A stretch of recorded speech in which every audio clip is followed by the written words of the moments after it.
기도하겠습니다. 하나님, 하나님의 뜻을 저희에게 전해주시고, 하나님의 마음을 저희 가슴에 심어주시고, 하나님의 귀한 계획을 저희에게 이루어 주시옵소서. 오로지 주님께서 그 모든 것을 하실 때, 저희는 순종하고, 순종하며 또 순종하고 나아가게 해 주시옵소서. 예수님 이름으로 기도하였습니다. 아멘. 편히 앉으십시오. 오늘 말씀은 올해는 계속 그 성모 마리아의 순종으로 인해서 온 인류가 구원을 받게 되는 예수님을 낳게 되는 그런 귀한 은혜, 그리고 또 그 가나의 혼인잔치에서 예수님이 시킨 대로 하여라 하는 그 순종, 이 순종 시리즈가 계속 나옵니다. 오늘도 베드로 또 그 순종함으로써 어떤 일이 있었는지 우리는 알게 됩니다. 오늘 베드로의 고백 중에 선생님이 말씀하시니 그물을 치겠습니다. 선생님이 말씀하시니 그물을 치겠습니다. 이것은 순종하겠습니다. 내 지식을 내려놓겠습니다. 그리고 순종하겠습니다. 내 경험을 내려놓고 나의 그 곤비한 몸과 피로함 이런 것도 다 내려놓고 그냥 우선 순종하겠습니다 하는 고백입니다.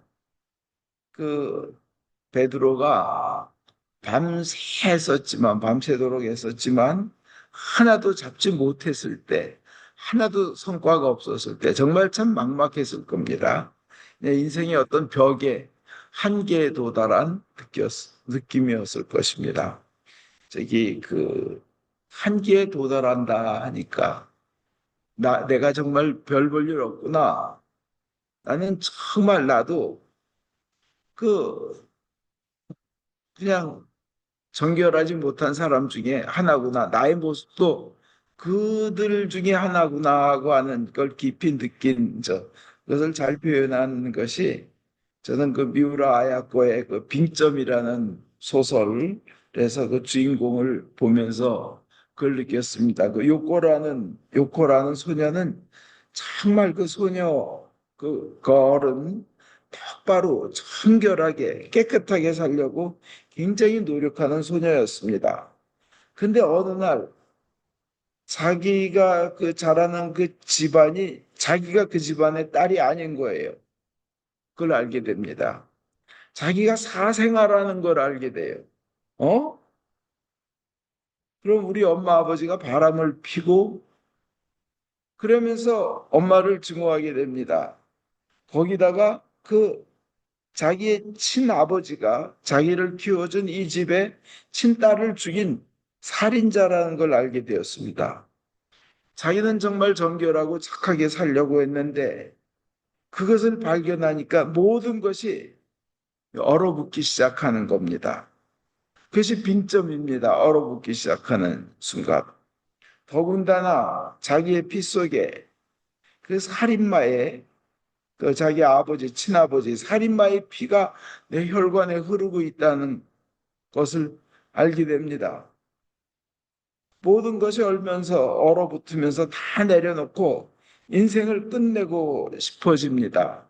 자기는 그렇게 정결하게 깨끗하게 살고 싶어 했는데 내 피에 정말 더러운 피가 엄마의 간음의 피가 아버지의 살인마의 피가 내게 흐르고 있는 것을 발견하는 순간 그는 그냥 얼어붙습니다. 인생에. 그리고 인생을 끝내려고 눈이 쌓인 언덕길을 똑바로 그것만큼은 똑바로 올라가려고 올라가는데 뒤돌아보니까 자기는 똑바로 걸어 올라온 줄 알았더니 자기 발자국이 똑바로지가 않고 삐뚤삐뚤한 겁니다.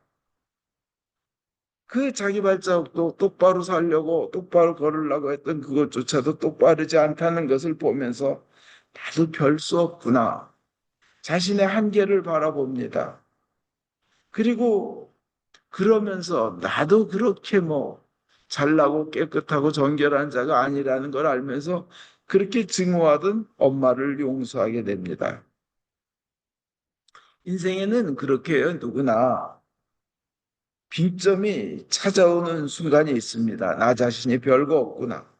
그리고 모든 것을 다 내려놓고 그냥 영원히 떠나버리고 싶은 순간이 옵니다.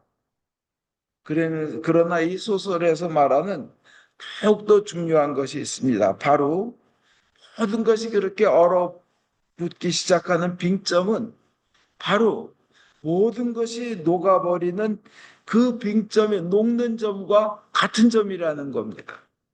얼어붙기 시작하는 점은 바로 얼은 것이 녹기 시작하는 점과 같은 온도라는 겁니다. 우리가 우리 인간, 우리 자신만 바라볼 때 그 빙점에 서서 좌절합니다. 그러나 우리가 예수를 만나 그 사랑에 그 사랑에 순종할 때 우리는 인생의 우리 빙점은 바로 문제가 해결되며 앞날이 보이는 녹는 점이 녹기 시작한 점이 되는 줄 믿습니다. 그때 전능하신 그 하나님의 사랑으로 우리의 나약함에서 오는 한계가 풀어지고 영원한 생명을 받아들인다는 우리가 영원히 산다는 그 무한함, 끝도 없음, 그건 완전함입니다. 그것을 바라보고 그것에 우리가 희망을 갖게 될 때, 또 그것이 반드시 이루어진다는 것을 알게 될 때, 우리의 빙점은 녹아내리는 점이 되는 줄 믿습니다.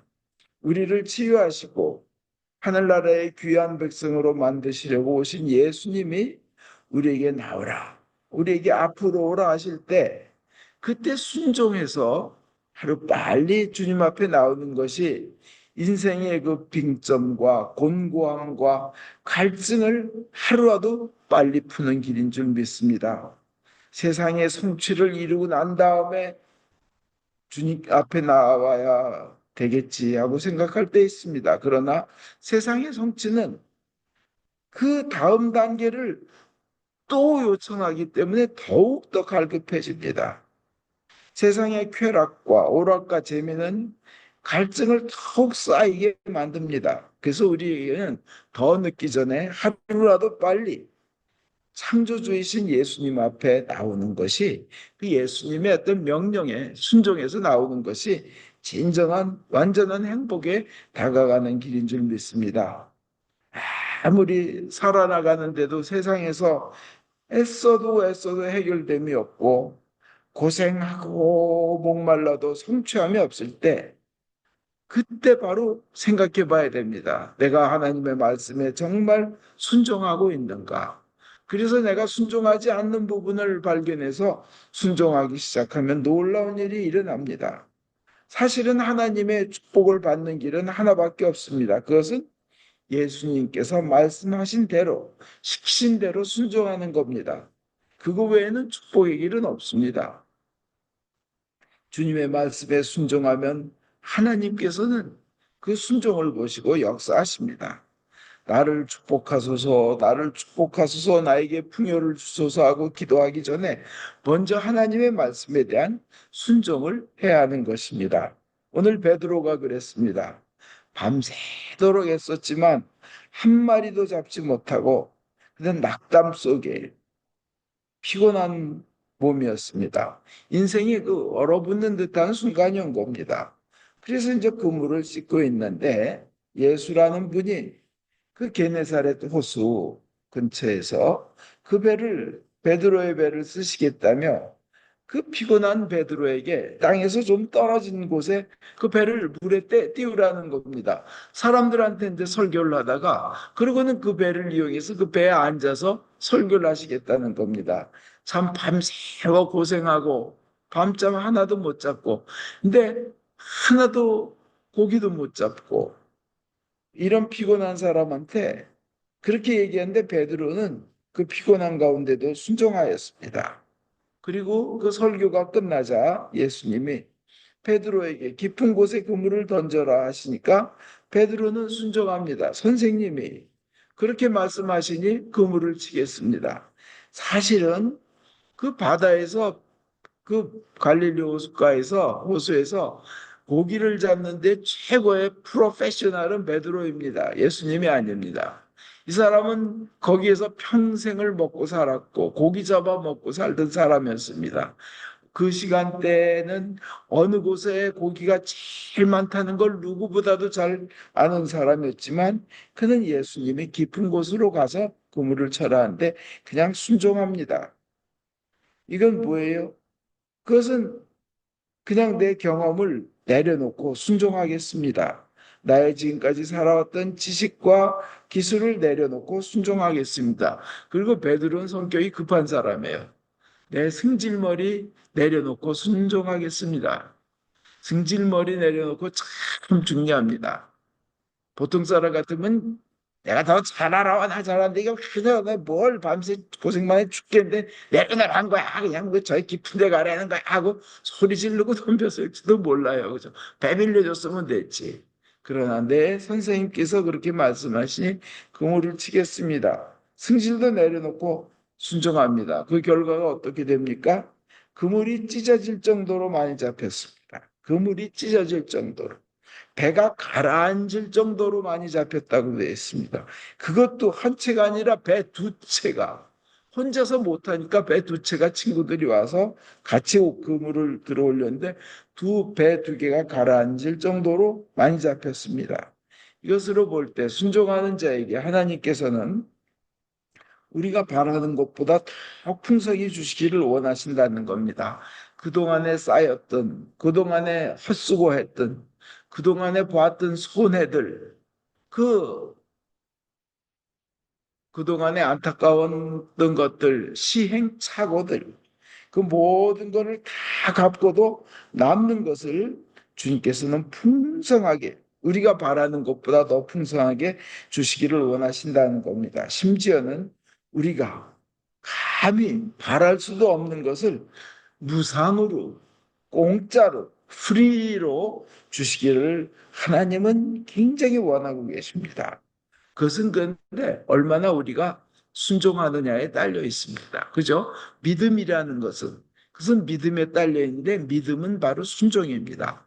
하나님이 어떤 분이란 걸 믿는다면 순종을 안 할 수가 없어요. 예수님이 어떤 분이란 걸 믿는다면 순종을 안 할 수가 없어요. 바로 순종의 척도는 믿음의 척도입니다. 그분이 얼마나 순종하느냐는 바로 그분이 얼마나 믿느냐, 순종하느냐, 이거는 똑같은 겁니다. 지금 베드로가 받은 모든 이 은혜는 순종의 결과였습니다. 런던 다리 위에요. 이건 제가 여러 번 예를 들었던 건데, 노인 거지함, 불쌍한 거지함 분이 런던 다리 위에서 바이올린을 키고 있었습니다. 모자는 옆에 놔가지고 거기 지나가면서 들은 사람들이 동전 이건 뭐 좀 넣어주기를 바라면서 한 푼도 들어가는 게 없어요. 워낙 바이올린도 현찮고 실력도 현찮으니까. 어떤 신사가 왔습니다. 그 앞에 섰습니다. 그래서 이분은 이 거지 노인분은 이분이 내 보자에다가 한 푼 넣어주기를 바랐습니다. 근데 넣어주지는 않고 보더니 그 바이올린을 나에게 주십시오. 잠깐 주십시오. 이 그지 입장에서는 자기가 먹고 사는 전 재산인데 그렇지만 순종해서 드렸습니다. 줬더니 그 사람이 이제 연주를 이렇게 짠 하기 시작하는데 얼마나 기가 막힌 소리가 나는지 조금 전에 자기가 연주할 때는 그렇게 현찮고 사람들이 오히려 피해 도망가고 돈은커녕 오히려 이렇게 불쌍한 듯이 그냥 쳐다보고 가던 사람들이 이제는 모여들기 시작했습니다. 하도 인파가 모여드니까 그 놀라운 소리에 신묘한 소리에 사람들이 몰려드니까 경찰까지 왔습니다.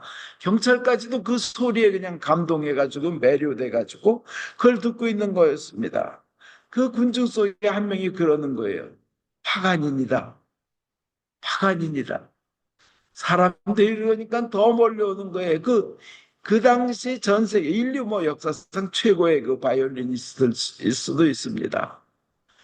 그 얼마나 연주를 그냥 기가 막히게 하냐면 바이올린 줄 4개 중에 3개를 끊어놓고 하나 가지고도 하는 그런데도 감동을 주는 사람.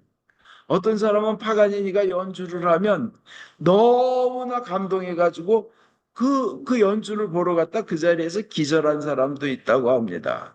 그리고 심지어는 소문이 이건 인간이 연주하는 게 아니라 악마가 연주하는 것. 악마가 인간이 이 소리를 낼 수 없다는 그런 연주였다고 합니다. 슈베르트도 파가니니의 연주가 너무 좋아서 친구들한테 그냥 그 연주 티켓을 사주고 쫓아다니느라고 돈이 항상 떨어졌다고 합니다. 그뿐만이 아니에요. 리스트는 그 파가니니가 그냥 자기 곡을 연주하는 걸 듣고 리스트 얼마나 유명한 작곡가예요.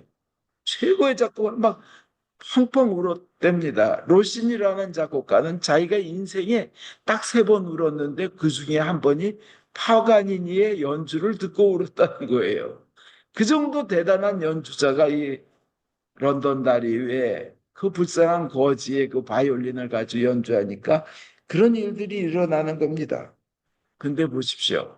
우리 인생도 바이올린과 같습니다. 우리가 우리 인생의 바이올린을 하나님께 맡길 때 예수님께 그 순종하면서 우리 인생을 다 드리고 주님께서 연주해 주십시오. 우리 인생을 할 때 그런 놀라운 일이 일어날 줄 믿습니다. 베드로는 그렇게 순종함으로써 사실은 학문이 그렇게 깊은 사람도 아닌데 기독교 역사상 가장 위대한 믿음의 리더로서 수장으로 최고의 장으로 존경받습니다. 예수님께서 그 순종하는 베드로에게 성경 말씀대로 오늘 성경 말씀대로 너는 이제부터 사람을 낚을 것이다 하셨는데 예수님 말씀이 그대로 이루어지는 거예요. 순종하는 자에게. 그래서 사도행전 2장에 보면 베드로가 설교 한 번 하니까 그날 신도가 된 사람은 3천 명이었어요. 사도행전 또 4장 4절에 보니까 참 사도행전 4장 4절에 보니까 그냥 감옥에 갔다 나왔는데 그 전에 설교한 그걸로 인해서 그날 그 설교를 듣고 신도가 된 사람이 장정만도 어른 남자만도 5천 명이 돼 있다고 되었습니다. 예수님께서 그 순종하는 모습을 보고 너는 이제부터 사람을 낚을 것이다 하는 겁니다. 순종의 결과로 하나님의 뜻을 이루십니다. 그 순종의 결과로 내 크기가 아니라 하나님의 크기로 이루십니다. 나의 선하고 착한 정도가 아니라 하나님의 선하심과 좋으심의 정도로 이루십니다. 나의 높이로 이루는 게 아니라 하나님의 높이로 이루십니다. 그렇다고 그럼 순종하면서 내 문제는 깡그리 무시되고 하나님의 뜻만 이루어지는가? 아닙니다. 주님께서는 우리가 바랄 수도 없는 귀한 것까지도 다 이루어주시는 분이십니다. 그래서 순종하면 얼마나 좋은 일이 일어나고 얼마나 내가 누릴 수 없었던 하늘의 영광을 주시는지, 그리고 순종하면 감히 내가 바랄 수 없던 것들을 얼마나 아름답게 바꿔가면서 이루어주신지, 결국 그 순종하는 자들의 고백은 이렇게 기쁠 수가 없다, 더 이상 바랄 것이 없다, 이렇게 고백하게 됩니다. 하나님께서 우리에게 보시는 건 간단합니다. 순종하느냐입니다. 하나님은 전능하시고 모든 것을 다 가지신 분입니다. 우리에게 순종을 원하신 것은 한량없는 은혜를 받게 하기 위함이지 우리한테 뭘 뺏으려고 하시는 거 아니에요. 모든 걸 만드시고 창조하시고 가지신 분이기 때문에 그렇습니다. 시편 50편 10절에 숲속의 모든 짐승이 다 나의 것이요 수많은 산짐승이 모두 나의 것이 아니더냐. 12절에 내가 배고프다고 한들 너희에게 달라고 하겠느냐. 온 누리와 거기 가득한 것이 모두 나의 것이 아니더냐. 13절에 내가 수소의 고기를 먹으며 숫염소의 피를 마시겠느냐. 그래요. 내가 선지해장국을 먹겠느냐, 갈비탕을 먹겠느냐 하시는 거예요. 다 내 거라는 겁니다. 하나님은 필요한 게 없으신 분이시에요. 우리에게 순종하라는 것은 우리를 만드신 분이기 때문에 우리의 가장 완벽한 행복의 길이, 축복의 길이 어디인 줄 아시기 때문에 내가 만든 이 섭리에, 내가 만든 이 창조의 질서에 순종하라는 겁니다. 그죠? 그래서 결혼은 남자와 여자의 부부의 일이라는 그것도 순종해야 되는 겁니다. 요새 아주 잘 나가는 사람이 있습니다. 이낙준이라는 사람인데요. 의사예요. 유튜버예요. 유튜버예요. 의사이면서 유튜버인데 구독자가 130만 명이나 넘어요. 130만 명. 대단하죠? 저, 저 어제부로 제가 1월 1일 드렸던 설교가 800분이 넘게 들었습니다. 얼마나 고마운지 이렇게 부족한 사람의 설교를 들어주시는 분이 800분이나 계시구나. 구독자가 61분이나 계세요. 그래서 난 뭐 부족한데 좀 더 기도하고 좀 더 준비해야 되는데 좀 황공스러워요. 구독자가 61분이고 설교 들은 분이 800분이 넘는다는 게 너무 감사할 따름입니다. 그런데 이분은 이낙준이라는 분은 구독자가 130만 명이에요. 거기다가 그건 웹소설을 드라마로 웹소설을 쓰는 분이에요. 웹소설을 쓰는데 그게 드라마로 만들어졌는데 지금 전 세계에서 1위입니다. 넷플릭스에서 1위예요. 이름은 중증외상센터. 중증외상센터. 근데 이 사람이 왜 하는 일이 이렇게 잘 될까? 이렇게 생각해 봤어요. 중학교 때 공부는 아주 관심이 없어가지고 등수도 처음 미쳐. 근데 그분의 간증을 듣다 보니까 아버지가 목사신데 아버지도 서울대 그 성악과 출신이고 엄마는 서울대 치대 출신이에요. 아버지가 목사님이신데 자기가 공부를 하든 안 하건 그냥 자기가 알아서 하겠지 하고 놔두신대요. 공부하라고 잔소리한 적이 없대요. 자기가 만화를 보면 아버지도 뒤에 와서 그거 재밌냐 그러고는 같이 만화를 본대요. 그런데 그렇게 자유롭게 놔두시는 아버지가 절대로 하나만큼은 양보를 하지 않는 게 있다는 겁니다. 예배라는 거, 예배들이. 그래서 그 예배만큼은 양보를 안 하시대. 그것만큼은 철저히 지키게 하지. 근데 생각해 보니까, 예배는 하나님께 순종하러 오는 게 예배 아니에요? 그죠? 나는 피조물입니다. 하나님은 창조주이십니다. 그 순종을 표시하러 오는 게 예배입니다. 그래서 그 진정으로 신정하는 삶의 자세가 돼 있는 사람들한테 하나님께서는 그 귀하고 귀한 은혜의 손길을 내려주시는 줄 믿습니다. 그리고 이 순종에는 반드시 시험이 따릅니다. 큰 복을 주시기 위해서는 과연 순종을 하는가 안 하는가 주님께서는 테스트를 하십니다. 아브라함에게도 그랬잖아요. 아들을 바쳐라고요. 그래서 우리가 정말 순종하려고 할 때는 때로 바쁜 일이 생기고 때로 더 좋아 보이는 그런 일들이 생기고 방해가 생기지만 끝까지 순종할 때 주님께서는 아브라함에게 주신 그런 축복을 주시는 줄 믿습니다. 그리고 하나님은 하나만 보십니다. 순종하느냐, 안 하느냐. 하나만 보십니다. 여러분, 하나님께 순종하는 여러분 되셔서 그런 이들에게 주시려고 준비하신 모든 은혜와 축복을 후손 대대로 받는 여러분 되시기를 주 예수 그리스도 이름으로 축원드립니다. 아멘.